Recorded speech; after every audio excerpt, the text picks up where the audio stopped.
What's up, everybody? This is episode 11 of the Unlockable podcast, and today we'll be talking all about winter-themed levels and winter-themed games to help us get into the holiday spirit and the winter mood. Don't forget that we are on a bunch of podcast platforms, including Spotify, Apple Podcasts, Google Podcasts, and more, so make sure you give it a listen on whatever your preferred platform is. Give us a like and a follow or a 10/10 would recommend in the comments, and let's get started.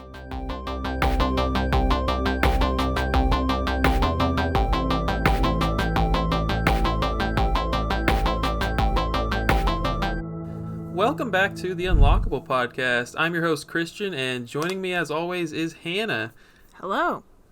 Hannah, we're 4 days away from Christmas at the time of recording this. What's up? How are the holidays over there in Florida? Actually surprisingly nice. The weather outside is pretty decent. It's not too hot. It's crazy though. Absolutely crazy. I can feel the Christmas spirit in the air. Very nice. Yeah, it's always hot. Year-round in both of our states. It's lovely. Yes. But we're going to cool off with today's topic, right? Ooh, yeah. Smooth.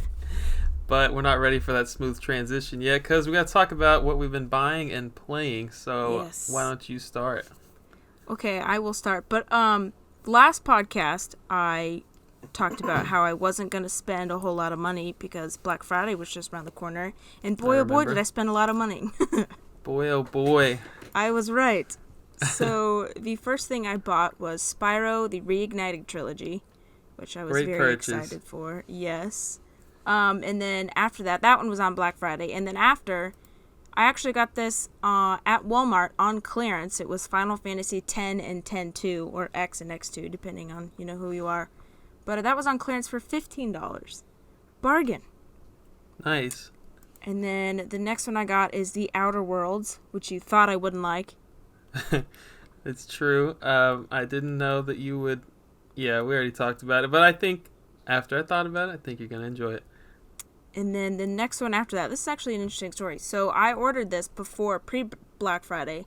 It's called The Survivalists by Team 17, the game company that I talk about all the time that makes Overcooked and Overcooked 2 and all of that. Yeah. And so I ordered it. And Best Buy was like, nah, we can't fulfill your order. Sorry. So I was like, oh, that's fine. I'll just order it again and do it for pickup this time instead of shipping for whatever reason that they wouldn't ship. And so I picked it up, and then they decided to send me one a week later.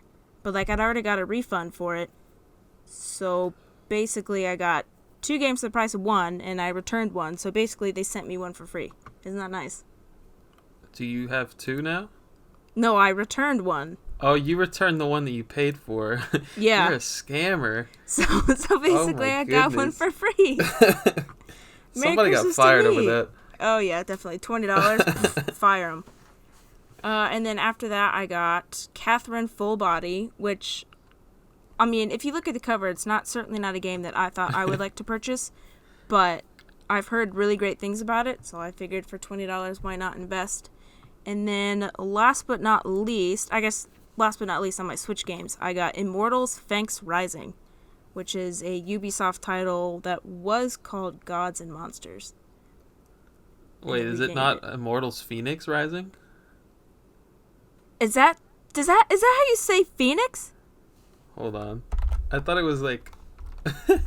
It could totally be Phoenix. Now that I'm looking at it, I mean, if you don't know this already, it's spelled F-E-N-Y-X. Is Phalanx a thing? I don't know. Who spells Phoenix like that? All right. Let us know in the comments, please. Phalanx. Phoenix. Could you see Phoenix? I don't know. Whatever it's called. I like the title Gods and Monsters way better, but whatever.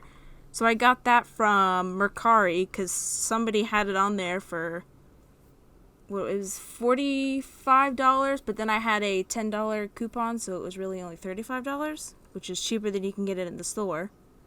So yeah. Dang, how'd you get a coupon? I don't know. They're just like, you haven't bought anything in a while. You want to spend some money? I was like, for $10? $10 off? Heck yeah, I do. Nice. So they got me. And then actually today I went around to my Goodwills because I'm in my hometown and they have 7 Goodwills in my area. And I got Cruising USA and Cruising World, which are the the home console version, I guess, of all those racing games that you see in like the arcades and stuff. Mm-hmm. And then I got Gauntlet Legends. Well, I can't believe you didn't like send me Snapchats right away. That's freaking awesome. Well, I wanted to talk about it. So aren't you surprised? Wow. Oh, I am surprised. Are those expensive? I know the cruising games aren't, but is a Gauntlet expensive? Gauntlet it was pretty pricey. It was $15, but I looked on eBay and it goes from anywhere from like $20 to $40. So Goodwill made you pay $15. Dang. Dude, my Goodwill sucks. Like when I first started going there, they didn't know what they had, and I bought a whole bunch of Nintendo 64 games. I bought like Mario Party, Mario Party 2, Super Mario 64, and Mario Kart and all that for like $2. And then a few years later, they're like, "Wow, a lot of people are buying these things called video games. Maybe we should actually look them up." You know, they had one millennial working there, and they were like, I collect these, and they go for a lot. You guys could totally make more off of these. Yeah, I know. Somebody ruined it for everybody. That guy's like the general manager now. Yeah, I know. That sucks. But, I mean, $15 is still a good deal. Plus, I've been wanting to play it. I mean, I love the Nintendo 64, so I'll buy anything. Plus, I don't know if I've ever seen this game in the wild. I mean, obviously at game stores, but it's my first time seeing it, so I figured I'd pick it up. People love those Gauntlet games. I know that it's an arcade game. They look like fun co-op games, honestly. Yeah, it's by Midway. I'm looking at it right now. Midway. So you got 3 arcade games. I did. Very cool. I freaking love the cruising games, man. I'm so good at them in the arcade. I remember... oh, really? I remember renting them back in the Blockbuster days. Good times. They are good times. And then I guess I started Spyro, and that's it. All of those games that I just bought, and I'm only playing Spyro right now. But I'm enjoying it. It's fun. That's cool. Alright, I've been buying and playing a lot. I've been playing too many things at once, actually. I'm back on that. Oh, God. But I got the free time for it, so it's nice. Which reminds me, I might as well go ahead and say it. I graduated. I'm done with college, which is awesome. So that's why I am free to play all these games. But anyways, I've been buying some stuff. I got a I got a 5-game lot of Game Gear games in the box. I made a Game Gear video earlier this year, and been really wanting to get some Game Gear games in the box, and I got Sonic 2, I got Sonic Spinball, I got Aladdin, and Aladdin is sealed, and then there was a couple of freaking Caesar's Palace garbage games, which are also sealed. But I got it for like freaking $15 for all of that, which was pretty cool. Dang, you got 5 of them for 15? Yeah, including shipping. I won a lot on eBay. Holy crap, that's cool. So Game Gear games, do they come in the clamshell cases or cardboard?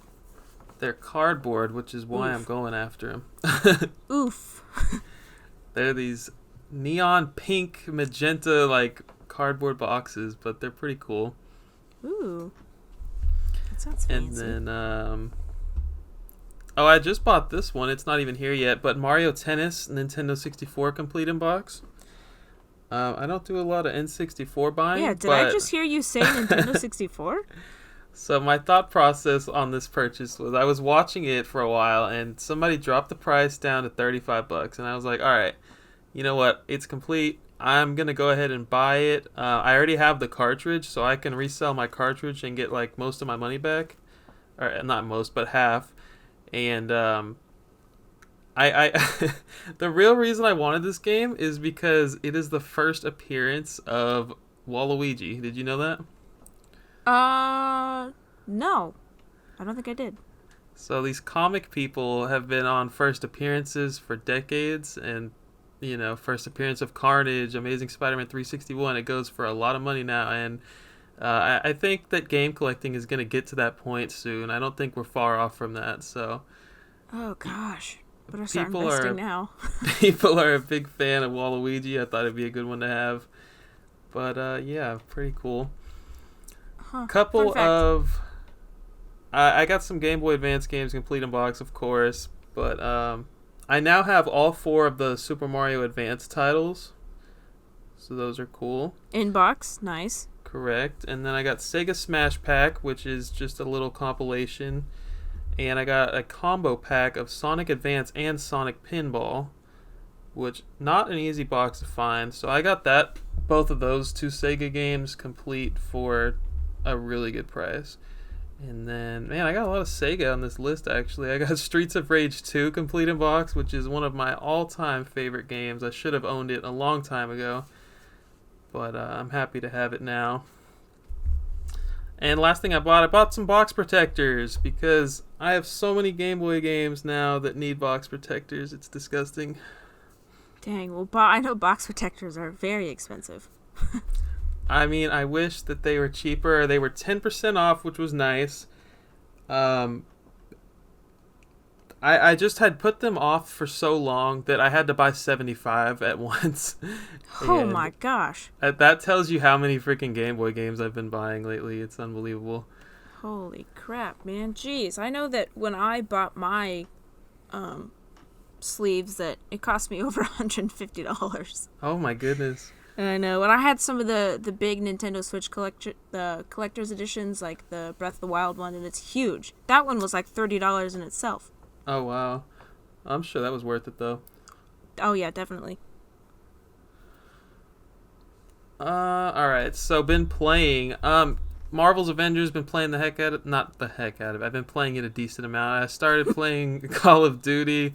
I have no shame in admitting that. I freaking love it. I am playing Castlevania Bloodlines, complete opposite end of the spectrum. This is the Genesis title, and pretty darn gorgeous graphics. That's a really pretty game. Hot Shot Racing, really cool arcade racer. It's like an indie game that's pretty new. And lately I've been playing a lot of Control, which was like either Game of the Year or nominated for Game of the Year in 2019, and it's living up to the hype. I like it.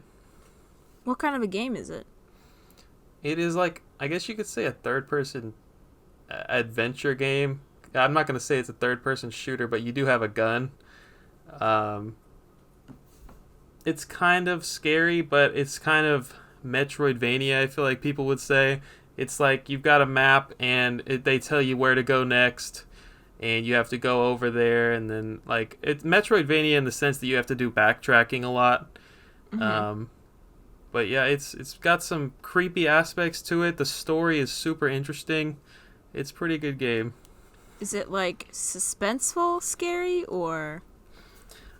It's like there's people that are possessed and they're flying in the air, and it's pretty disturbing. But it's not quite a scary game. It's just like, I don't think you could be in a room by yourself playing it, Hannah. Oh, nice. Okay, good. Well, darn. I kind of wanted to play that one. Did they bring that to Switch? It's not physically, but they did it through like the cloud services. So like, I don't know if it's technically considered streaming. I don't know, but it's not a physical thing, and you can't like you don't own it on the Switch. Like it runs on someone else's server, and you can just have access to it. That's Does that make sense? It sounds like Google Stadia to me. Yeah, I mean that's kind of what it is. But it was only that service was only available in Japan prior to this, so I don't know how well it does over here. Well, I gotta tell you, I'm playing on the base model Xbox One, and it absolutely crashed my console. It gave me the weirdest glitch I've ever seen. It said, not glitch, but error. It said, like, your graphics card is not compatible or something like that. I was like, Oh, God. what? Am I playing on a PC right now? Like, what the heck? What? It was pretty crazy. I mean, every time I hit start, it takes a few seconds. It's kind of crazy. I've never played something that like is so big that my Xbox can't handle it. It's crazy. Huh. Well, shoot. How the heck did they get it on the Switch? Yeah, that's why I was asking. But that kind of brings me into one of these news bullet points that I want to talk about. So I guess I'll start with the news. Cyberpunk. And speaking of things crashing, Cyberpunk has been rough, I've heard. Yeah. Haven't played it Ouch. myself. But I think if you have a PS5 or Series X, you are in the best place you can be to be playing that game, or if you have a PC. But for the rest of us that are last gen, I think it's safe to skip it. So if you haven't heard, PlayStation, and I don't know who's giving you money back, but everybody's giving you money back if you've played the game and you're just super disappointed by it, and that is absolutely insane. This is like record-breaking stuff, history being made right now. So Best Buy, I know, is taking back your physical version of the game if you've played it and just were really disappointed by it. This has never happened, I don't think. Yeah, even, what was the other game that did really bad? Oh, Fallout 77? Oh, yeah, 67? 676. Yeah, that one. That one, I don't even think that one was that bad, was it? No, but that's a really good analogy. I forgot about how bad that was. Everyone's just kind of forgotten about that now. But, yeah, that sucks for those who bought Cyberpunk. Like, I wonder what they're gonna do. Are they gonna, like, come out with a 1.1 version of the game and people are gonna go buy it again? Or is this game just doomed? I have no idea. Thank God I'm not in that company. What else do I have here? GameStop has already closed almost 800 stores. Now they're saying by March they're gonna have another 1,000 closed. Well, good Lord, what is Reggie doing over there? I don't know if I read that right. So it could be they're closing another 1,000, or they're gonna have 1,000 in total closed by the end of March. But if it's another 1,000, which would be close to 1,800, then how many freaking stores do they have? Like, what is that? 1,800 divided by 50? That's like 9. I don't know. That's a lot of stores per state. Oh my gosh. Well, I know that there's 3 in my area, so. Yeah. I don't know. GameStop, I wish you the best. Yeah, poor GameStop. I went actually into a GameStop today. It was pretty sad. They were pretty cleaned out. Yeah, right about now it's probably not a good time to be in there. It was not. I can confirm. Some good news. We've got the Nintendo Switch was the best-selling console in November, and that's probably because no one could find a PS5 or Xbox, but it was 1.35 million Switches and Switch Lites sold in the month of November. Dang. So Switch is still going hot, even if they didn't have a whole bunch of new releases this year. They're still going hot. Well, you can't really find a Switch anymore right now, either. I didn't know that. I guess I haven't been in the market for one in a while. Yeah, well, I mean, parents are going crazy. What should I buy? A $600 console or a $300 one? Very true. Last thing for me, you and I watched the Game Awards together, and it was pretty boring stuff. Yeah, seriously, texting you is like the funnest thing about that show. They were like, hey, and there's a bunch of whoopers out in Pokemon Go. Yeah, that was the most excitement for me. Ooh, yeah, that's sad. I mean, there's a lot of opinions about the Game Awards. Like, why do we need to have Hollywood integrated into the Game Awards? That has nothing to do with Hollywood. You know? You should shine the light on the actual game developers. Right? I mean, am I wrong? Oh, that makes sense, yeah. I mean, yeah, they got their acceptance speeches, but, like, I don't care if Tom Holland announces who he was. I don't care. I mean, well, Brie Larson's cool, he is going to be in Uncharted. Yeah, I mean, I guess, but I mean, I don't know. It's a big topic when it comes to the Game Awards.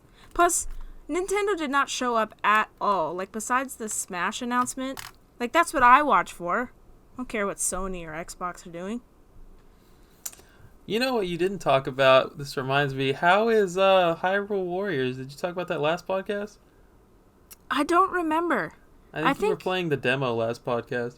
Oh, yeah. Okay, so I got Age of Calamity, right? And I beat it. And I'm not going to spoil anything because you should definitely play it. But it was amazing. I loved every second of it. I don't really even like Warriors games. Like, the first Hyrule Warriors was not my favorite.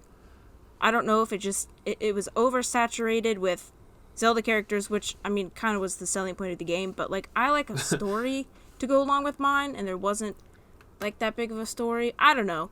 But this one, I was invested in the characters already because I'd put 400 hours into Breath of the Wild. So, like, I really wanted to see what happens to these characters specifically, and I loved every second of it. I am probably going to go back and 100% complete it, honestly. Is that good? That's awesome. So there's 3 in that series now? Well, Breath of the Wild, then Hyrule Warriors, and then the sequel. So, yeah, it's a trilogy. Breath of the Wild is a trilogy now. That's not what I meant, but I thought there were 3 Hyrule Warriors games. Maybe I'm just thinking of the 3DS one.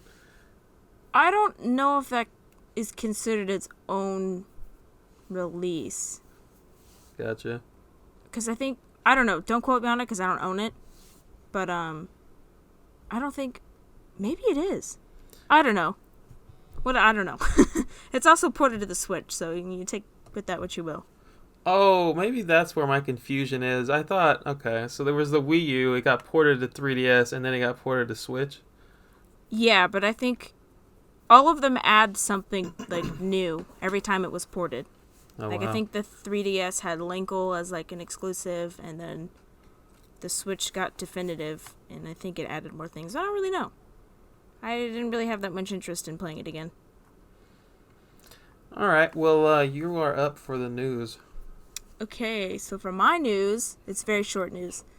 Nintendo had their last... Well, actually, that's not true. I have another thing to share. So, Nintendo had their last Nindy Showcase of the year.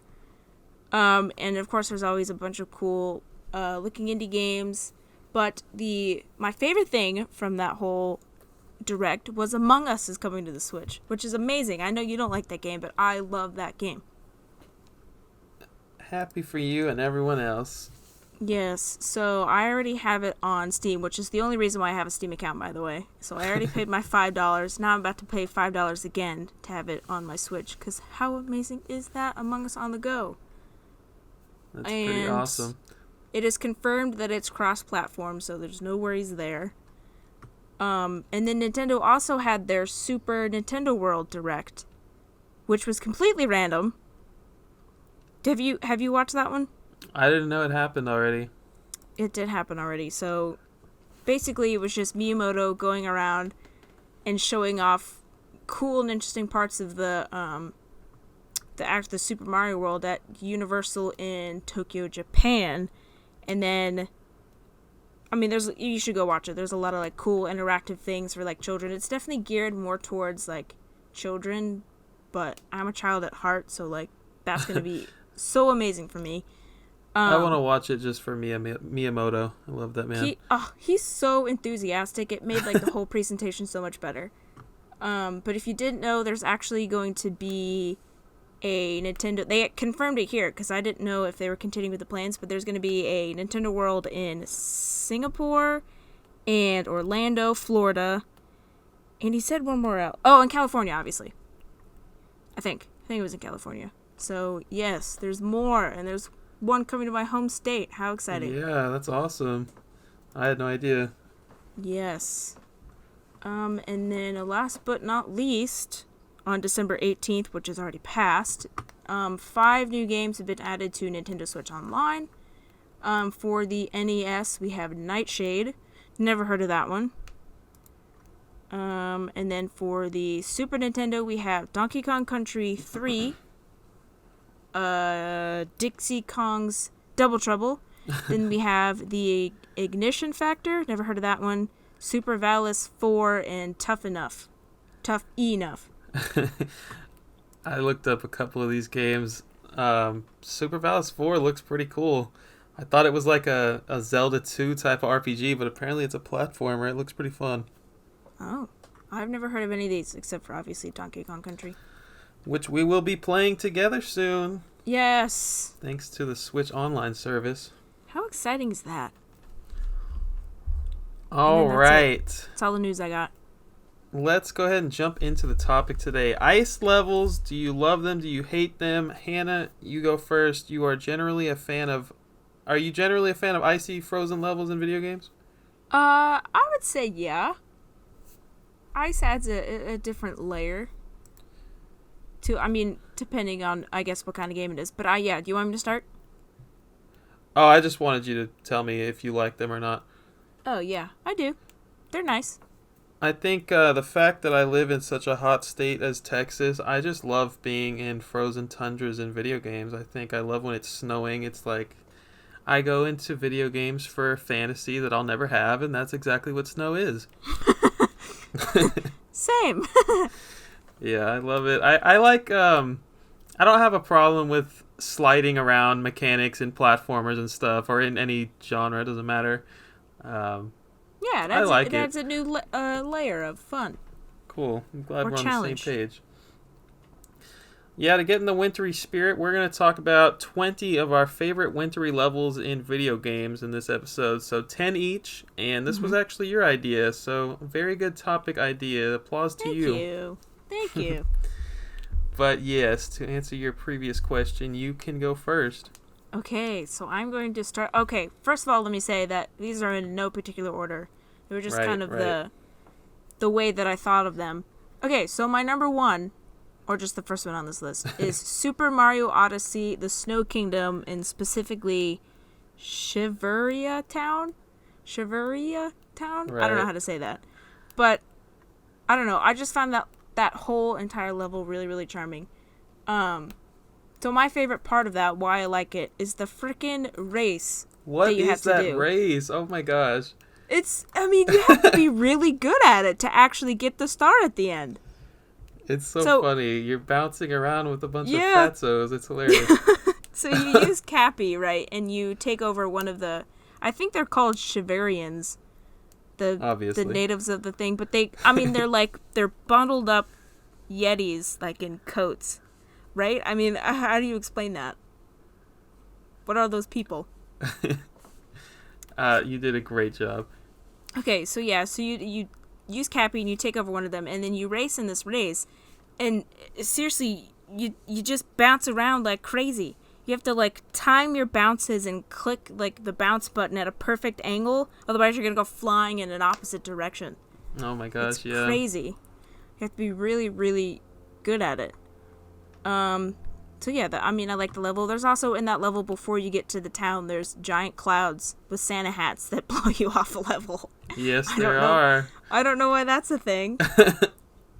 Yeah, and then, like you said, it just being immersed in an icy level just makes you feel a little bit chilly on the inside, you know? Yes, absolutely. That game released in October of 2017, so it wasn't cold here, that's for sure. No, certainly not.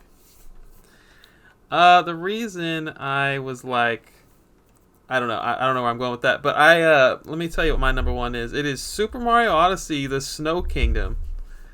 I literally read that word for word as you were saying it. I was like, really? Nice. But a couple things that I wrote down, since you're going to freaking steal mine. It's a freaking blizzard when you start, and you can't hardly see, which is super cool. It's like dark out and everything. Makes you feel like you're in Alaska during December or something, whenever it gets dark out. I totally forgot about that. Yeah.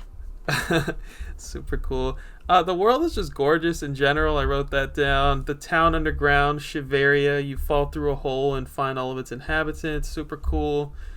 You get to throw your hat at this giant cloud guy who blows blockades down. Uh-huh. It's almost like two mini worlds in one. So you got the underground with the village people and the above ground where it's just totally desolate. Super cool kingdom, though. I love that game. I can't believe that was your number one, too. And you were like, yeah, I tried not to pick ones you'd pick. Number one. Okay, well, some of them were pretty obvious. I said some of them might overlap, but I didn't think you'd choose this one. But okay, then. You can go ahead and go. Okay, well, you want to know my second one? It's probably also one that you have on your list. It's Super Mario 64, and it's Cool Cool Mountain. Dang it, Hannah. No, I'm just kidding. Oh, really? Okay. I had a good feeling you were going to pick that one. I didn't choose that one. How could I not? This is the level that everyone realized that they could murder baby penguins and be okay with it. So, yeah, first of all, the penguin. And then finding the penguin is... And carrying it with you. Okay, I love this game, but I recognize that it has some problems. And if you're holding the baby penguin, I mean, you can fall off anyway, but especially when you're holding the baby penguin, it's a little hard to control yourself. So you can just fly out this level immediately. Like, as soon as you go down that first slope, boom, flying off. So it's not that I liked that aspect, but I liked that once I got down to the bottom and actually made it successfully, how, like, badass I felt. It was like, oh my gosh. I just, like, you know, you feel so accomplished when you do something that's difficult. Right.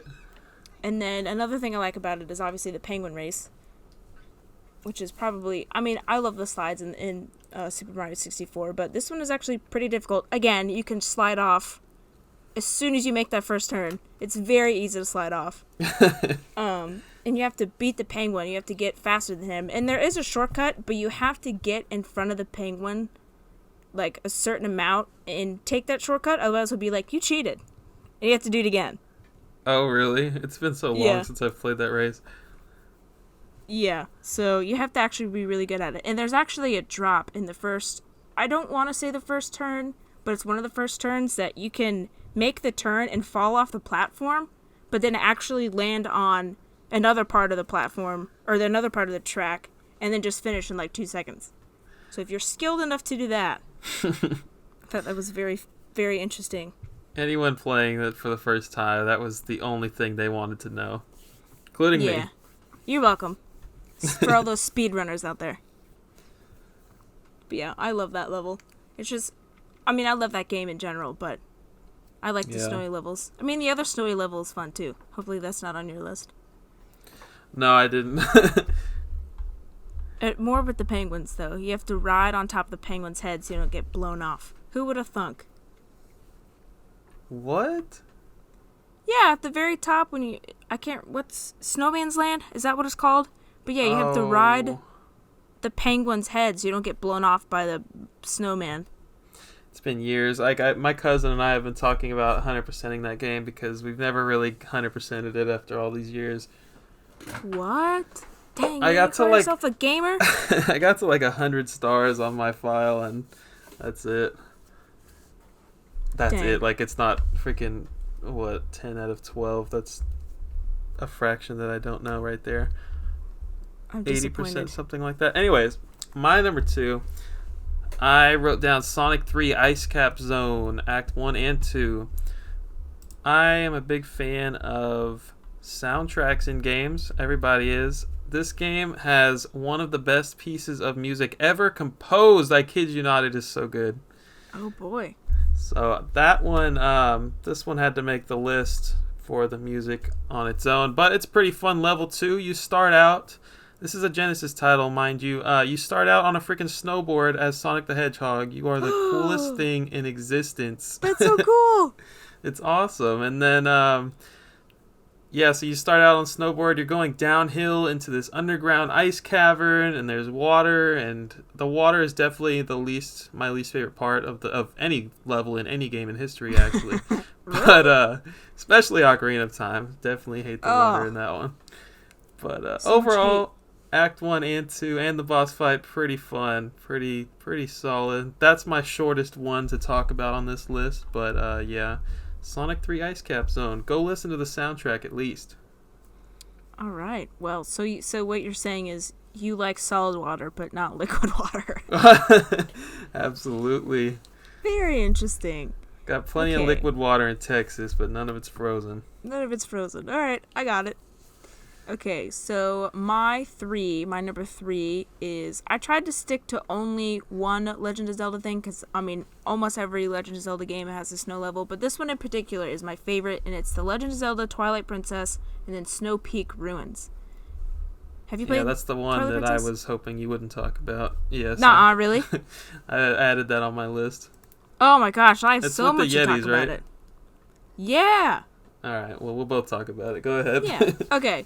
So, if you don't know, like, my favorite part is how mysterious, like, the ruins are itself. Like, I'm sure you're going to talk about, like, the actual mechanics of it. But, for me, a lot of things in Zelda games are never explained. They're just kind of there, and you just kind of roll with it and just accept it. But, this, I mean, it's so interesting. Like, who lived there? Obviously, the Yetis didn't live there. They just kind of took it over because the furniture is made for, Highlands or human-shaped people. True. But, so Snow Peak Ruin is a big abandoned mansion on a rock surrounded by, like, deep caverns on all sides. Like, I don't know how to explain that. But you can explain it because you have to literally slide down and it's a boggin to get there. yeah. And so it's only accessible by, like, one small little bridge. So obviously the people that made it had, like, defense in mind, right? So basically I'm just going to spin my theory of why it's here and the origins of it, because I don't have my own YouTube channel and this is where I do things like this. Oh, I'm ready.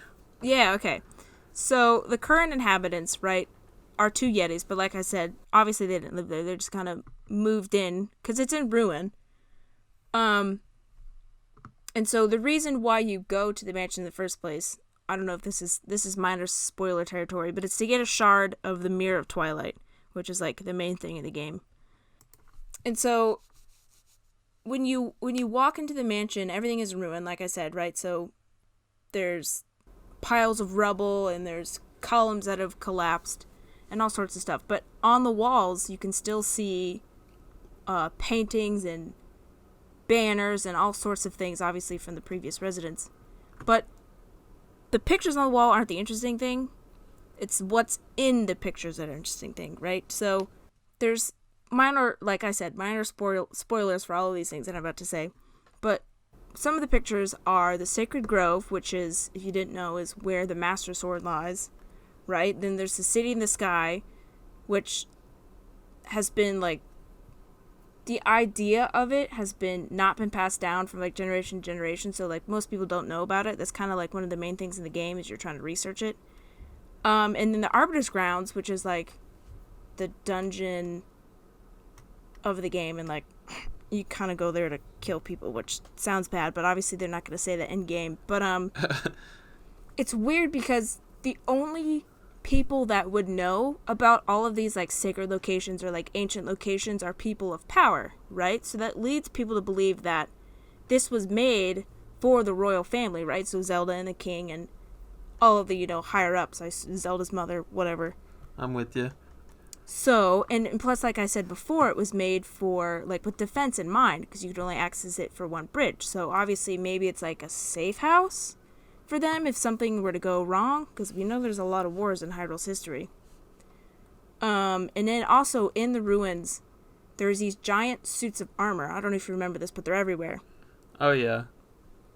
And they're too big for Hylians, right? I mean, they're like 10 feet tall. And obviously they're not made for Yetis, because they're too small for the Yetis. I mean, the big Yeti's huge. So what other race would it be for? Oh, and also to note, there's a space for a tail in the back. And so the main boss, or not the main boss, like the mini boss of that dungeon, I guess you consider this a dungeon, is, what's his name? He's called Dark Hammer. And he wears that suit of armor. And he's like a lizard. He's like a lizard-esque dude, and he's got a ball and chain as a weapon. Uh-huh. So I'm thinking that either, like I said, this was a safe house of the royal family, or it was a place for them to, like, genetically engineer these Dark Hammer-esque enemies to fight their wars for them. Wow. Yeah. Does he never shows his face, does he, the mini-boss? No, I don't think he does, no. That's but interesting. Why would they have those suits of armor? And there's an armory in the game. That's like one of the things with the frozen area. And there's an armory with these suits, like pieces of these suits of armor separated. It's like, who would wear these? Do you come up with this on your own, or do you get this from videos? I'm curious. I do watch a lot of Zelda theories, but I don't think anyone's ever come up with genetically engineering super soldier lizard things, but I don't know. Crossing Nintendo with Marvel out here. Yeah, it's pretty interesting. Yeah. Very cool. So I find just the fact that it's never explained, and it probably never will be explained. It's just so fascinating to me. That is interesting. I love little twists like that, interesting things like that. And me, I don't even pay attention to the story enough to find things like that. Oh, come on, man. What do you play a Zelda game for? Now, the mechanics? I play Zelda games because people are like, this is the best game ever made, you have to play it, and so I play it. Okay. I'll accept that. That's fine. That's a fine reason. Was that all you wanted to say? That's all I wanted to say. You can go now. Well, I wrote down that the freaking Yetis, first of all, are just hilarious. I think they look hilarious, and it's amazing. This is one of the most memorable parts of the game in terms of story for me. Mm-hmm. But I didn't even have to look it up. I remember that the dude Yeti's wife is sick, and she needs Link's help. She got sick after looking in his mirror, and you have to keep bringing her different soups until she feels better. I remember all that crap, and I remember the giant man Yeti is just stirring the pot the whole time. It's such a comedic area, but also pretty serious when you have to fight the giant lizard that Hannah was talking about. Yeah, Dark Hammer. And then the Yeti at the end, he turned scary. Or she turned scary. Yeah, that's the wife. It's horrifying. Absolutely. Yeah. It's over the top, actually, I would say. But super memorable. That's a good way to put it. Yeah, definitely. You have to even enter this dungeon, you have to follow a Yeti on a cool little slide down the mountain. I mentioned the toboggan. It's basically SSX Tricky featuring Link. It's great. I'm not going to go into all the details, but the story is super fun, and at the end you have to fight the wife, like we said, as the final boss, who is absurdly evil looking. Some of the enemies in the dungeon are super cool, and yeah, like I wrote this down, but you kind of said it. You can't really call it a dungeon because it's like their mansion or their castle. Yeah. And then, yeah, the ball and chain is an awesome weapon to swing around. Really sluggish, but really cool. Yeah, it deals a whole lot of damage. Every time I talk about Twilight Princess, it brings back really good memories, and it's just been like probably a decade or more since I've played it. I would love to revisit it. Jeez. It's been a minute. I should play the Wii U version. I should buy the Wii U version. Yes, the Wii U version looks a lot better. Obviously. That would be awesome. I played it on Wii back in the day. Ooh, that's weird. You played a GameCube? I did play the GameCube, but I don't know if I'm sure I've talked about this before, but I think it was with Twilight Princess because you use the Wii remote to like swing your sword, don't you? Yeah. So Link is originally left-handed, right, in all the other games. So what they did with Twilight Princess, because it was on the GameCube and the Wii, is they just took the game and they completely flipped it so that it makes you the right-handed Link, because most people are right-handed. They flipped the entire game. It wasn't just that. Yeah. The entire game. Yeah, I remember everything's backwards. My friend had a freaking a strategy guide for like the GameCube version, and he would come over to my house with it, and he'd be like, well, that's weird. It says go right, but you have to go left. And yeah, that's when we realized that the game was flipped. It was pretty cool idea, I guess. How ingenious, though, right? Yeah. Yeah, just flip the whole game. It's fine. I think in order to keep this even, you're gonna go next. All right, I can't wait to steal some more of yours. So next on mine is Mario Kart 64 Frappe Snowland. Or Frappe Snowland, as I used to call it when I was younger. But I think it's Frappe. I don't know, actually. This is... obviously, it's a racing track in Mario Kart 64. But, I mean, it's a pretty lackluster...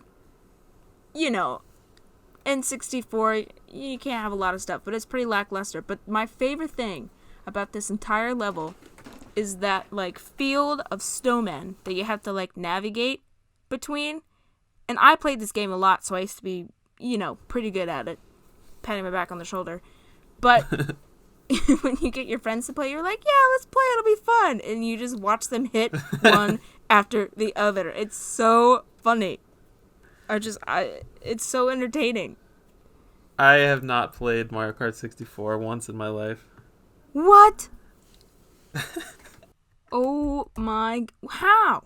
Next time you come to Texas, we will play Shrek Super Party and Mario Kart 64. Oh my, you've never played it? So you have no idea what I'm talking about? No. Oh my gosh, okay, so in a field, like on the racetrack, it's not a field, but it's like a bigger open area because you have to navigate around these snowmen, but there's tiny little snowman. Could you drift in that game? I don't think you can. No. So you just had to be a beast. Yeah, I mean, there's 20 or 30 of them, right? And you just have to. It's so funny when you watch your friends hit it, because when you hit things in that game, you toss up in the air and you go whoa whoa whoa whoa, right? And so if you're in first and you hit one of those, you're gonna be dead last, no doubt. I don't know. I just think it's so entertaining to watch people hit it. Oh, that's great. I love it. I also have a Mario Kart level on here, but I'll save it till later. Alright, so Animal Crossing is my next one, because this is just all Animal Crossing in general. This goes for any Animal Crossing game. I had to put this on here because it absolutely feels like winter. It is winter. It absolutely feels like the holidays. They do a great job of just... They make Christmas lights on the trees. You can make snowmen in the game. There's Christmas events, because all Animal Crossings have gone with real time based on your console or whatever time you set the console to. Feels like it's actually winter, because back to the Texas thing, it's not winter here ever. I remember playing City Folk on the Wii a whole lot. I've talked about this on my Instagram, but I used the heck out of the Wii Speak peripheral. I didn't have Xbox 360 until a few years later, so I wasn't playing games with friends all the time. I wasn't playing like online games like Call of Duty and stuff. So Wii Speak came out and it was like life-changing for me. What is that? You don't even know? That's hilarious. That's how bad it sold. When Animal Crossing came out, they released a peripheral that like you could stick anywhere in the room, but they made it so you could attach it to the sensor bar on the Wii. And it's just, you can talk to your friends when they come visit your Animal Crossing town or whatever. It's like you're talking on the phone, but you're talking through the Wii. What? How does that work? The same way, I mean, it's just like if I were to... I don't even know what you're asking. You just talk through the Wii. It's a speaker is what it is. That's so cool. Yeah, but I don't know. See, the Wii just seems so archaic. And these, with a modern console. But yeah, I guess that makes sense. Interesting. So you could buy it by itself, or there was actually an Animal Crossing big box bundle that came with it. Which, pretty cool. Yeah, it's worthless now, but I played the heck out of that. And there was only a few other games that made use of the Wii Speak. One of them's like an aquarium game or something. Like you can talk to the fish or some crap. I have no idea. You can talk to the fish? I don't know. What else do I have to say? Yeah, I probably spent my entire winter break playing Animal Crossing City Folk on Wii Speak whenever that game came out. Soundtrack's always incredible for wintertime. You know what, I'm talking about this, but I have not played Animal Crossing, the latest one, in the wintertime yet, so maybe I should do that tonight. Huh. Wait, when's the last time you've played it? I definitely played on Thanksgiving Day, so a month ago. I think that was the last time. Dang. I'm talking about the Switch one, not the Wii one. Yeah, obviously. I don't remember ever playing Animal Crossing in the winter. I played it for like maybe 5 hours and then stopped. I don't think any of it was for winter. But I've seen the winter. It looks really pretty. I didn't even know you've played any Animal Crossing. That's news to me. Hey, I can't say I hate a game without playing it first. No, me and my friend used to... She really likes Animal Crossing. I do not. But she convinced me to trade like her game back and forth because it's a GameCube game. So we had like the same memory card, and so she would play and then I would play, and then we'd go back and forth to make like a really amazing town. That's how I figured out the game wasn't for me. I also played Pocket Camp for a little bit and realized that wasn't for me either. Had to get those Nintendo rewards points, right? Yeah. I can't say that I hate a franchise without actually playing it first. You know? Okay, so you don't have any ill feelings towards Rocket League? No, of course not. That's it for me. Animal Crossing rocks. Let's see, what's another one I can say? Okay, so my next one is James Bond Nightfire for the PS2. But I believe it also came out for the Xbox. and the GameCube, I think, maybe? I don't remember. Right. But I played it on the PS2. And so majority of that game is actually snow, but just some of the best multiplayer in a James Bond game I've ever played in my life. Some of the levels. Have you ever played this game? No, ma'am. Oh my gosh, do you own it? Paint me a picture. I do. Do you own GameCube. it? Okay. So, like I said, a lot of these levels are snowy, but like one of my favorite things about it is you actually get to ride like a snowmobile. I mean, it's James Bond, so you're shooting people, so when I say kill people, it's virtual people, right? So you go around and you're shooting people and you're killing people, but you're on a snowmobile. How cool is that? Have you ever played on a snowmobile and shot people before? I'm gonna say no to make you feel good. Yeah, okay. So the answer to that is no. But there's a bunch of snowy levels like Skyrail, which is one of my favorites. So basically, it's like for multiplayer, there are missions for that one, but I like the multiplayer better. So there's two sides, right? And the only way to get from one side to the other side is like a Skyrail. And so every time anyone gets on the Skyrail, because obviously the point is to kill the other person, you just freaking blast them with a rocket launcher. It's hysterical. Because you can't get to the other side unless you ride that Skyrail. So, I don't know. It just brings back so many memories of me and my brother playing. But, I mean, the whole thing about it is great. I feel like I've heard of that level. Maybe it's just that famous.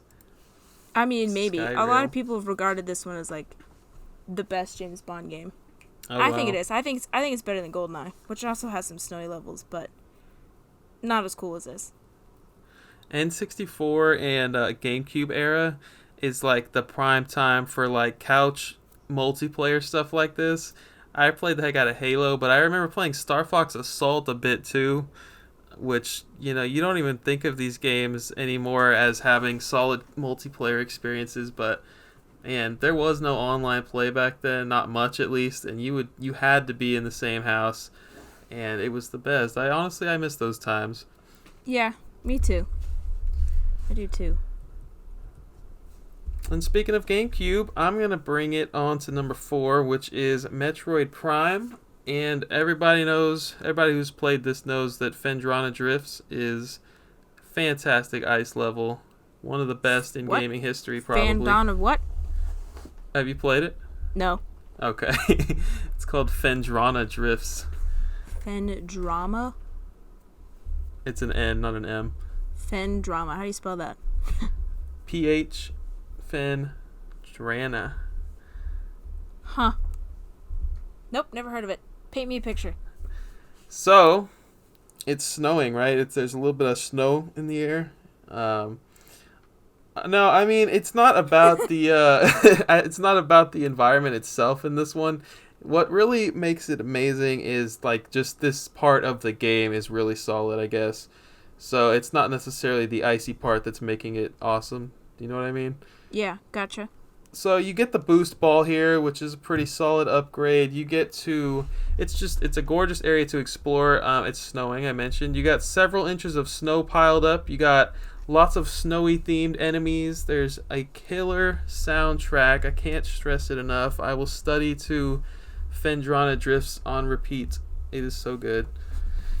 Sheegoth is the mini boss. It's nothing too crazy. And then you get to Thardis, which is this awesome boss for the level. When you beat him, you finally get the spider you get the spider ball, and it's just such a relief because all the game you've been playing as, you've been like looking at these rails on the wall and you can't climb them at all.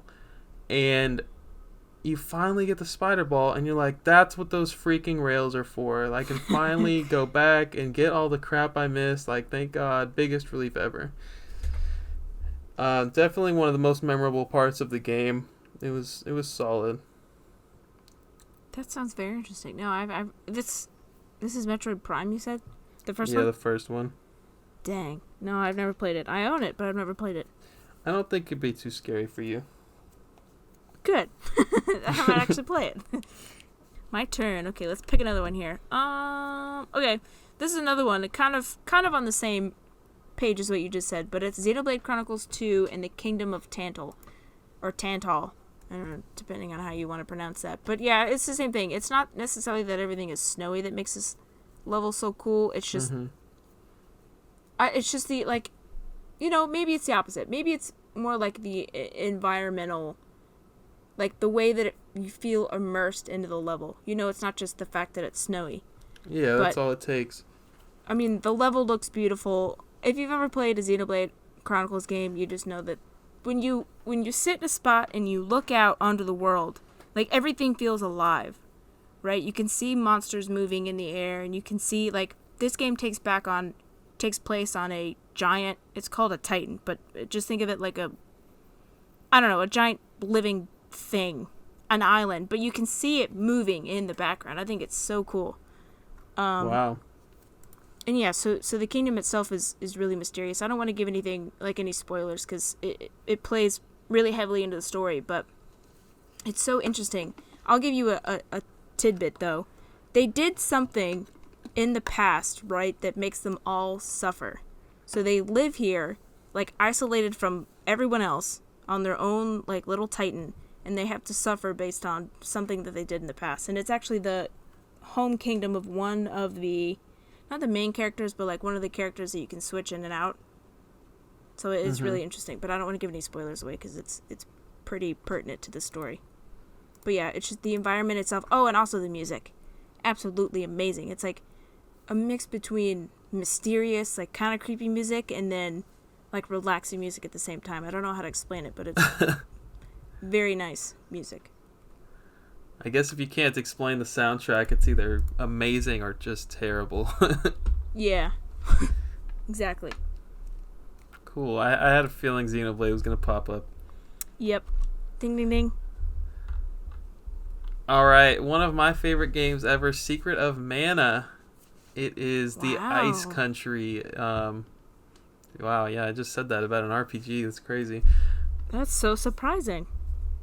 This game and this particular level holds a special place in my heart. So I've probably said the story before, but my best friend and I played through this game together because it's a 3-player RPG, and we got stuck fighting this boss for the longest time. His name is the Frost Gigas or Gigas, and there's a bunch of Gigasi in the game that you have to fight just based on the area you're in. So there's a hot fire, there's a Frost Gigas, a fire one, there's a bunch of them. But this one in particular, we had gotten to this point and it was a struggle already, but we could not beat this dude. We had probably played it once a week for like a month or something, and then we would just like rage quit, turn the stupid game off. And it's funny because, like, if I brought it up to her, she would absolutely know in a heartbeat. I don't think that she'll ever forget it because it was just that awful for us. But anyways, we didn't know how to play RPGs really. We were extremely under level to be fighting this Frost Gigas, and we had garbage armor equipped. 2 things that any experienced RPG player will tell you you're stupid for. How did you not know that? Come on, man. So once we finally leveled up and grinded and equipped good armor, easy peasy. It was not a hard boss, I promise you. Anyone listening to this who's played it is like, what the heck? The Frost Gigas really? Like, it's like such a minor part of the game, but we could not do it. I don't know. I think it was one of those scenarios where we had to really look at the manual and see what the heck was going on. The manual gave us some more insight, which, I'm playing on the Wii Shop channel. I don't even think the game had a manual. Maybe it did. Do you remember if Wii Shop channel games gave you the manual digitally? I don't think so, no. But I could be wrong. I don't know if I've ever bought one on there. Oh my gosh, I played the heck out of the Wii Shop channel. The Wii was my prime of my life. Oh my gosh. Really? I loved everything about the Wii. Okay, so where was I going with that? Okay, so we had to get the manual. Like, you could buy armor and stuff, but you didn't really know what it upgraded. You didn't know, like, what the purpose of it was. I don't know if it was a translation thing or what, but they just didn't do a good job of explaining it without having the manual to go alongside the game. And that's my excuse. That's my excuse for sucking at Secret of Mana. Okay. We'll give it to you. But now you know. Yeah, exactly. I've learned a lot, and I'm a much better player because of it. All right. Good for you. Happy to hear. But to keep going, the amazing soundtrack throughout the entire game, really, it's just... The Ice Country has a fantastic soundtrack on its own. This level is solid. Makes you feel really calm and peaceful even when you're fighting a giant Frost Gigas. Not to mention, it's just an absolutely beautiful 16-bit icy overworld. And for some reason, the trees sparkle and turn a bunch of different neon colors. I can't explain it. I love Christmas, and Rudolph and Santa Claus himself are part of the story at this part. Very strange, but kind of funny. And I honestly, Hannah, I would love to play through this game with you. If it comes to Switch Online, we are absolutely playing this. Okay, heck yeah. I'm down to play. You know I love RPGs. I wonder if you can play it online if I had the collection of mana. Because I know you have that. I do have that. Oh, that's a good question. I do not know. That's all for me. Alright, let's see. What's another one I got here? Okay, we'll go for a long one. You ready? Let's do it. Okay, so my next one, what are we on? 8? Are we on 8 now? I'm probably on 3, and you're probably on 8. Yeah, that sounds alright. Okay, so my next one is Yoshi's Story, page 3, The Summit. Have you played Yoshi's Story? No. Oh my god, dude. Okay, so the premise of the game, right? Yoshi's Story. So the whole game it's set like in a book. Like when you play the game and you start, like you click start, like a book opens, right? So that it looks like a pop-up book, and so you go around like the book and you play different levels, right? So this one's page 3, and it's called The Summit. But technically, all the levels in the game aren't snowy, but the page itself is mountains and snowy, so I'm going to include all of them because they're my favorite levels in the game. So, like I said, I don't know if this technically counts, but... I know what you mean. There are 4 levels in this, and they are called Cloud Cruising, The Tall Tower, Poochie and Nippy, and Frustration. Really creative names. Okay, so in Cloud Cruising, Yoshi starts off in the treetops, right? And so the premise of the game is like you're going up, like you're ascending to like a snowy peak. And so he starts off in the treetops, and he must ride these worm-looking things into the clouds. So there's different kinds of worms. There's a blue worm, and it like the path is like if you're drawing an M. So every time you jump on it, he either goes up, and you jump on him, he goes down like an M. Like you're making just M's all the way across the board, right? Okay. And then, so the next kind of the next kind of worm is the purple worm, and if you jump on it, it makes more like an S. So if you jump on it, he goes to the right and up, and if you jump on it, he goes to the left and up. You know what I'm saying? Like back and forth, like the shape of an S. So you have to ride those worms to get into the sky, and then at the end, you ride a giant dragon that does the same thing. And so in Yoshi's Story, you don't complete a level. Like, there's no starting line and there's no finish line. Like, the way to get to the next level is to get, like, fruit. So I don't know if you've ever seen it, but there's dots that line the entire outside of the screen. And you have to eat fruit, and once you get all those spots filled up, then you can proceed to the next level, which I thought was really interesting. So, wow, no, I didn't know that. Yeah, so there's no end. You have to seek out the fruit. That's, like, the whole point. So the challenge in those games is to go to the sky and then find all the fruit amongst the clouds. Huh. So yeah. It's like, I know it's 3D, but is it a 2D platformer? Yeah, I wouldn't really say it's like quasi. It's like 2.5D. Oh, okay. You know, you're not moving around in open space. It's more 2D platformer, but your character's 3D. Yeah.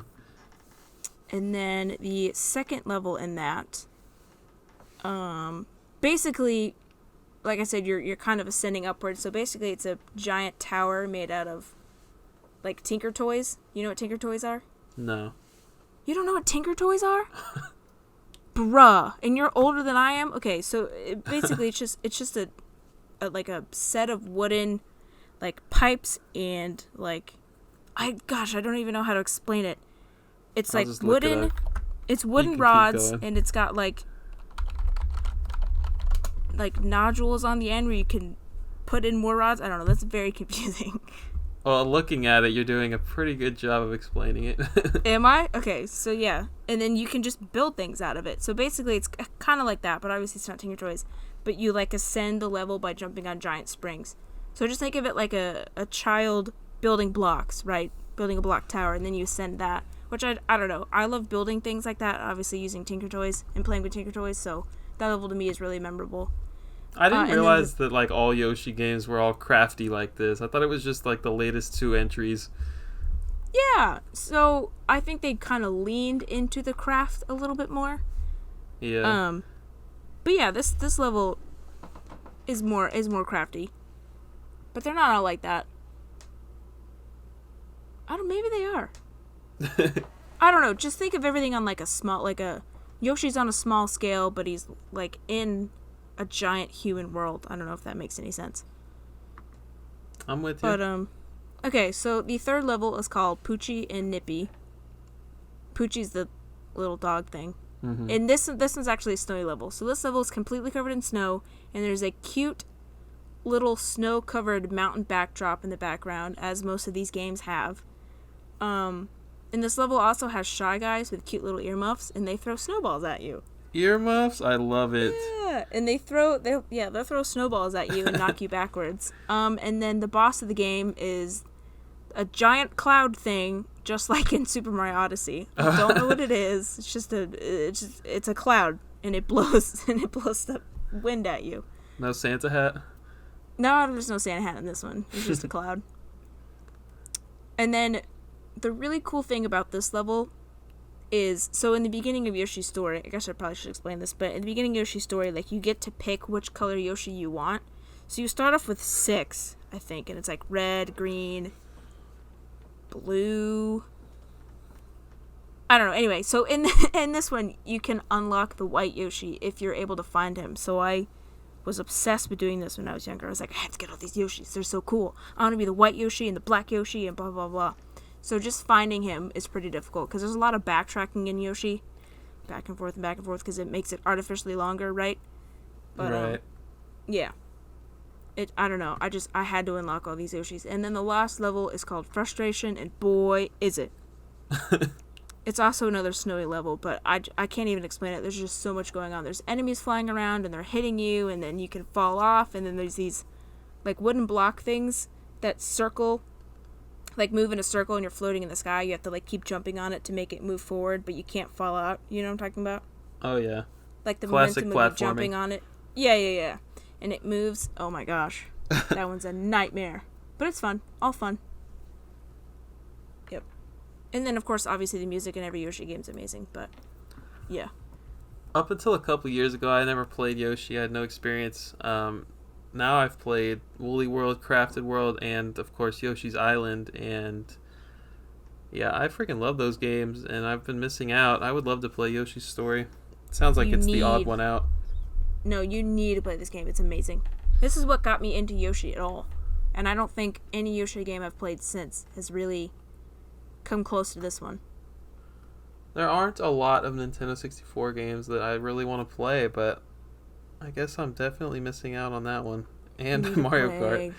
Yeah, and Mario Kart and every other Nintendo 64 game you've never played. Should probably play GoldenEye. Paper Mario. Oh, that's a good 40 hours probably. Yeah. You need to get on it, man. I hate that. That's how I think about games. It's like, oh, do I have time for that? Like, oh, no. Let me just play 8 5-hour games instead. No, I need to. Oh, boy. You know, I didn't talk about it. I've been playing Kingdom Hearts. What? Which one? The first one. So I tried playing it a few years ago. I got bored, never got around to it. Now it's on Xbox, and of course, it's on Xbox. I'm like, oh, well, hang on. I can give it another shot now. I have time for it now. Plus, it's in HD and everything, and it's just easier to play. If I die and go back, I can actually skip the cutscene instead of sitting there for 5 minutes. So, pretty cool. I'm digging it. I feel like I have to play it. It's just one of those games that kind of is important to history, I feel like. So. Yeah, well, good luck keeping up with the story there, buddy. No. I'll probably beat this one. is notorious for having a wonky story. I'll probably play this one and never play another one again, to That's be nice. honest. At least you Is it tried. my turn, Hannah? It is your turn. Have you ever heard of Donkey Kong Country Tropical Freeze? I don't know if I've ever heard of that one. Did that come out for that system that nobody really likes? My favorite? No, not my favorite, but Cliffside Slide. I just recently replayed this game with Allie, my girlfriend, and pretty stunning level here. I don't remember if you've played these games or not. I have not. I've never played Tropical Freeze. Alright, I don't remember if the Wii game, Donkey Kong Country Returns, has these types of levels, but Tropical Freeze has these silhouette levels, and by that I mean everything is black and white, basically.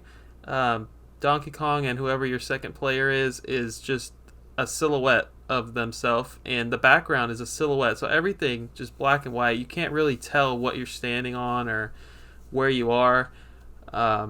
And it's so cool. I've never seen anything like it. And this game, a lot of the Nintendo first-party titles on Wii U were just so gorgeous. They were just so good to look at. Like Mario Kart 8, man. That game was amazing to look at. But yeah, like, just starting off with the silhouettes and everything, it's fun to play. It's fun to look at. It's so neat. And that much already made it, like, worthy of this list. But it is a snow level. You can tell because there's little silhouettes of snow particles falling.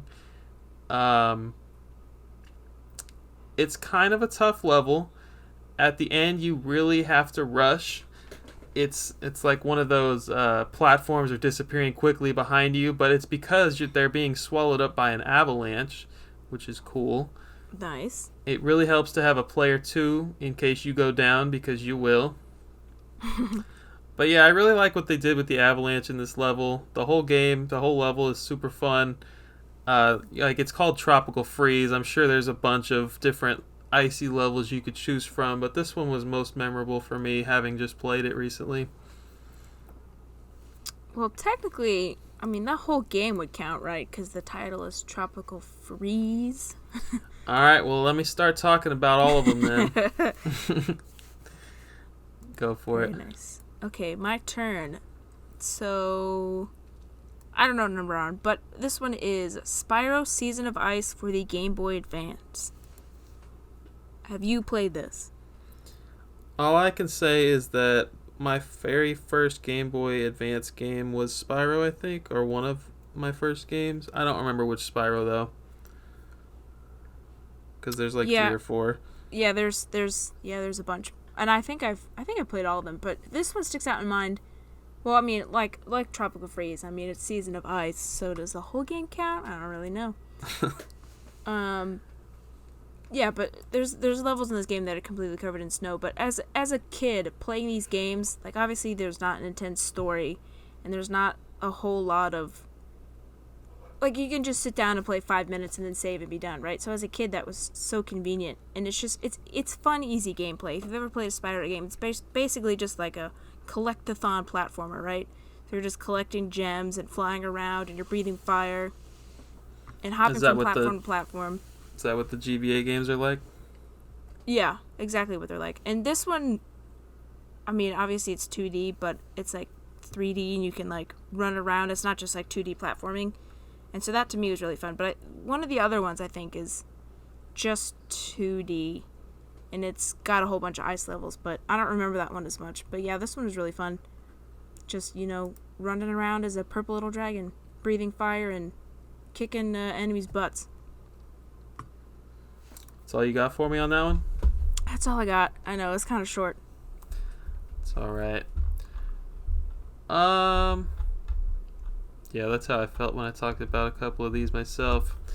Could have gone into a little bit more depth. Next up, though, this is kind of like how you said Yoshi's story is, this is kind of like how you said Yoshi's story is, the whole world is a bunch of ice levels, but not all of them are really ice levels. So this is Gourmand Land on Rayman Origins. So this one, the whole theme is food and ice. It's Ooh. yeah, my two favorite things. So only half the level is ice, and other half of the is like a lava pit. Kind of reminds me of like Spyro because Season of Ice, and then they also have Season of Lava. Right, Mm-hmm. that's another game. Anyways, the ice half is cool because like 90% of the world is made of ice, and the other like 10% is food themes.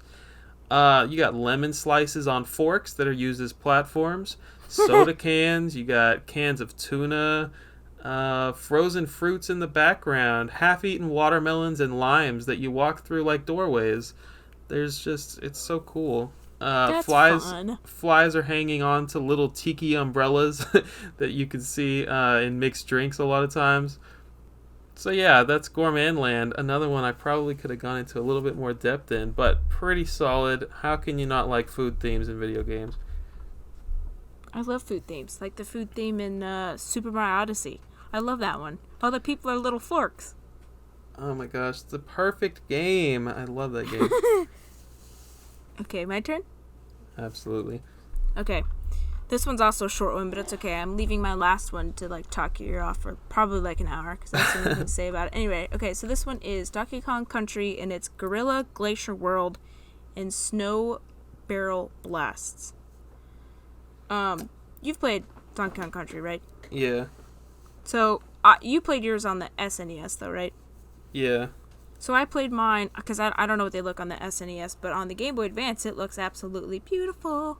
Oh. So it's snowing, and there's a big old mountain in the background, and you're on snowy mountain peaks, and I think it looks amazing. But my favorite aspect of this game is the fact that you can blast from barrel to barrel to barrel and collect a whole bunch of bananas at the same time. I know you've played this, right? So it's like ding, ding, ding, ding, ding, blast, blast, blast, blast, blast. You know what I'm talking about? I freaking love blasting through barrels, yeah. It's so fun. And then it's a common theme in this game to have like hidden areas and stuff, but when I was playing this as a kid, I mean it's pretty hard for like an 8-year-old, a 9-year-old. Sure, and so yeah. there's this one spot in the game where if you fall down, like you think you're gonna die and like lose a life, but there's actually like a barrel down there, and the barrel blasts you to like a hidden area, and you collect a whole bunch of bananas. These are the kinds of things that you don't forget in life. You're like, oh no, I'm gonna die and it's game over, but then psych, you're blasted off to a area filled with bananas, and you just collect all the bananas. I love the hidden things in this game. I mean, there's so many of them. Yeah, there's too many in that game. I mean, not in a bad way. There's a bunch. It's just, yeah, it was very nice. Thinking you're gonna die and then psych, you're alive. That's all I gotta say. But yeah, the level's just beautiful in itself. And the soundtrack, I don't know how it is on a handheld, but great soundtrack. Oh yeah, it's amazing, of course. Let's talk about my Mario Kart one now. I remember being so just in love with this freaking level on Mario Kart 8. It is Mount Wario. I know you've played this game. That's the ski slope one, right? Yes, it is. You Yeah. start by jumping out of a plane onto the top of a mountain. So cool. What really makes this level for me, it's not the snow. I love the snow and everything. It's not the Wario. It's the fact that unlike all the other races, you go from start to finish, and it's different. I don't know if they've ever done that in Mario Kart before. This is the first time that I've played a Mario Kart that had that. So there's not laps, like they call them laps, but you're not going around in a circle. You have to start at the top of this mountain, and you work your way through 3 sections of the mountain that count as laps, and you get to the bottom. And it's so freaking cool. I love that. Yeah, I agree. It is really neat. It's like you're actually skiing down ski slopes. It's you got your solid soundtrack, and of course it's to be expected by any Mario Kart stage. It's catchy. There's a Wario Dam, which I was looking at gameplay whenever I was taking notes and everything, and I was like, wow, there's a freaking Wario Dam there. I wonder if anyone's ever cared to see that. But yeah, you get to drive on it vertically, so that's cool. I love the Mario Kart 8 was so good, honestly. Driving vertical, flying through the air, you had it all in this game. Yeah, I agree.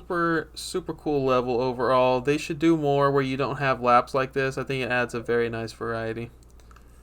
I agree. I totally forgot about this level. If I had remembered it, it might have been on my list. Because I think you're right in saying that no other Mario Kart game is like that.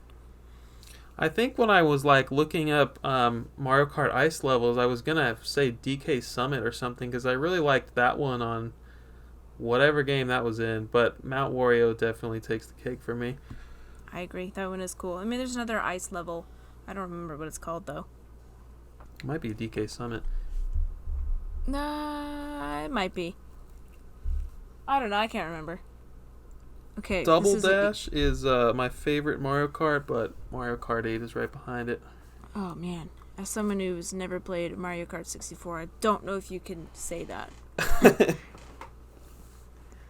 Okay. These are our last ones? Yeah. Okay. Well, get ready to get your ear talked off, because this one's probably my most exciting one. Must be Zelda. Nope, wrong. It's Paper Mario for the Nintendo 64. And it's Chapter 7, A Star Spirit on Ice, and it's Shiver City, which is very similar to Shiveria. Shiveria? Mm-hmm. Sounding name. Whatever. Don't make fun of me. I don't know how to pronounce any of these things. Okay, so I think this whole level is amazing. I remember playing this game as a kid, and the entrance to the dungeon, like where you find the Star Spirit, is hidden. And you have to obviously like talk to people around the town, and they say, oh, well, I talked to this guy and he might know. So it's, you go here and you go here and you go here. And I just remember feeling so freaking smart when I finally figured it out. Because I played it, and then because I didn't have access to the internet, obviously. So I was like, I don't know where I'm supposed to go. Like, I've been here, I've been there, I've talked to everybody, I don't understand. And then so I played it over when I was adult, and I was like, wow, this is really obvious. But anyway, so when you first get to Shiver City, you have to solve a murder because like the mayor dies and blah blah blah, and then they blame it on you. So you have to solve the murder, right? But it ends up that he's not actually murdered; he just hit his head.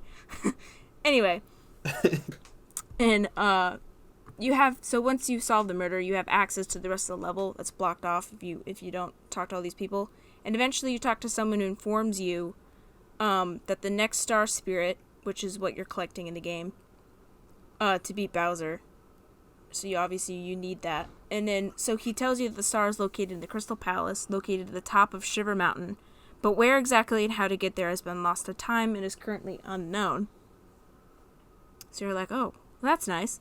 And then, so somewhere in the level, there's a row of snowmen. And honestly, as a kid, I totally missed this, like I said. And I was so confused. I was like, there's no way that it ends. Obviously, it's at the end of the game, but that's what I thought when I was younger because I couldn't figure it out. So when I returned to the game and I started over, because I totally forgot where I was, obviously. And then, so in this row of snowmen, I think there's either 5 or 6 snowmen, and they're lined up against the wall. And you see these 6 snowmen, and 5 of them look exactly the same, but there's one that's like, doesn't have anything on them. So the other 5 have like a bucket on their head for a hat, and they have a scarf on.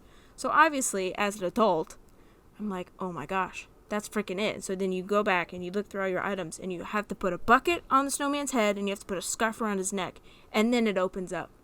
Then the entrance to the palace opens up. So it's like a puzzle in itself. Wow.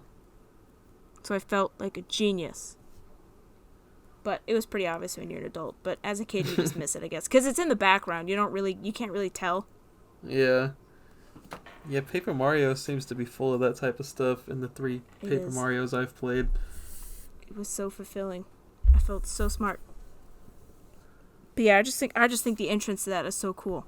Because I don't remember there being any kind of puzzles like that before this. But if there are, I don't know, I just forgot. But yeah. That's awesome. I was thinking about the 1,000-Year Door snowy area whenever you were talking about that. Because I just played that this year. Yeah, why isn't that on your list?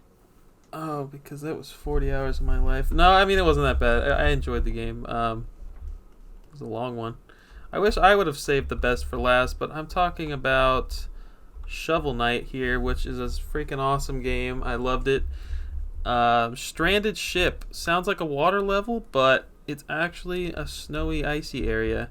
It's freaking gorgeous with all of its 8-bit beauty. The background is like the Northern Lights or something like that. It's freaking beautiful. Vikings and Ice Mage enemies make up the majority of this level. Gotta love your Vikings, right? Vikings? Cool What? mechanics with snow. You can jump on the snow platforms and use it to protect you from the spikes below you as they fall. It's pretty cool. It doesn't make sense in the real world, but who cares? It's a video game. Yeah. This will sound crazy right here to anyone who's not played the game, but there's an awesome anti-gravity two-headed dragon statue that shoots out rainbows and creates platforms. And I just freaking love the mechanic that you have to hit it forward. It creates platforms behind you, and it's like one of those like disappearing platforms, so you got to move kind of quickly. I just really like the mechanic. It's really original, very unique. And the boss is Polar Knight, which is a giant Viking with a snow shovel. And I gotta say, this game doesn't revolve around shovels. This is just a pretty funny coincidence. I love that he has a freaking shovel in Shovel Knight. And then this goes without say, but every level in Shovel Knight has a killer soundtrack. It's so good. Highly recommend this platformer to anybody. Which Shovel Knight is this? Just the original one? Yeah, I think they're all one game, but there's just a bunch of free DLC or not free DLC. Oh, really? Oh. So this is the original game without any DLC. I know that. Gotcha. That sounds so interesting. Dragons shooting out rainbows. Two-headed dragon statues, Hannah. Statues, sorry. Anti-gravity ones. Wow. All right, I mean, all right. that's no weirder than worms from Yoshi's Story. Oh, for sure. The Riding M's and the worms. S's. Yeah. All right, so that's 10 each. But we're not done because we have honorable mentions. Do you want to go first? I'll go first. So, I couldn't really talk about this one a lot, but it's Arctic Thunder, the racing, like the arcade racing games. I'm sure you played Oh my those. gosh, I've heard of Hydro Thunder. Oh, is that the same thing? Oh my gosh, I wonder if it's like the snow version of Hydro Thunder. Oh my gosh, wait, hold on. Look it up. Look up Hydro Thunder. Well, I know what Hydro Thunder is. Yeah, but does it say Arctic Thunder? They're both Midway games. Huh. But yeah, Arctic Thunder. So you get to Yeah, sit I on an remember- arcade and ride around on a snowmobile? Yeah, isn't that cool? I've definitely seen it before. Yeah, that's great. Yeah. I could take that in my house. Oh yeah, me too. I mean, hitting the pedal and driving, how freaking cool. But yeah, that I didn't really have a lot to talk about that one besides it's just something that I remember from my childhood. And then I guess Hydro Thunder would have worked too, right? Because some of those levels are snowy Oh, maybe. or icy. But yeah, I didn't really have that much to say. And then this one's kind of just I didn't really have that much to say, but it is technically a game that I played, and it is winter themed. It's actually Christmas themed. It's an elf gutter ball game that I used to play all the time at my grandparents' house.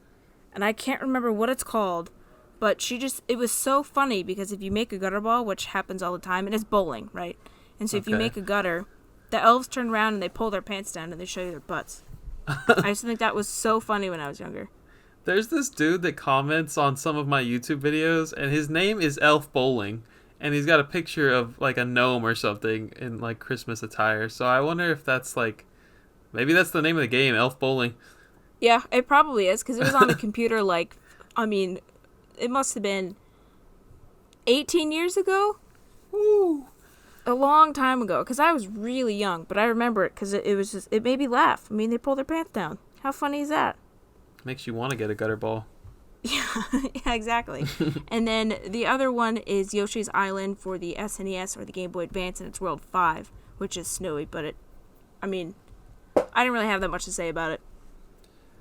Gotcha. That's it? That's it. That's all I got. Woo. Alright, this one shouldn't even count as an honorable mention. Sonic Boom Fire and Ice. I've never played it, but I really want to. So, sounds like there's ice in it. But the rest of these I have played. So there's Super Mario Galaxy, the Freeze Flame Galaxy. That one almost got onto the list. But when I was like I'm not going around playing these games to remember what my favorites are. I'm just kind of like looking at YouTube gameplay real quick. And this one was cool, and you could ski around, but I don't know, it wasn't super memorable for me in particular. And then the greatest game of all time, Super Mario 3D World, has Snowball Park, but not a good enough level to make it into my top 10 here. It's beautiful, and the Goombas are sliding around on the ice in a single ice skate, which is adorable. I can't take it. And you can take their ice skate, and it's a ton of fun to maneuver around in. Don't they jump around in something in Super Mario 3? Don't they have a giant stocking or something they jump around in? Maybe? I don't know. I haven't played that game in a long time. Yeah. Pretty good soundtrack. It's catchy. That's all I can say about that one. Star Fox Adventures almost made the list. I remember a lot of that game is in the snow, actually. There's a few different snowy areas. Dude, you're a Zelda fan. You need to play that so I can talk about it with you. I freaking love Star Fox Adventures. Well, how much is it? Oh, you don't have it. GameCube games are crazy expensive. It's probably like a $30 game, but yeah. Oh, God, $30.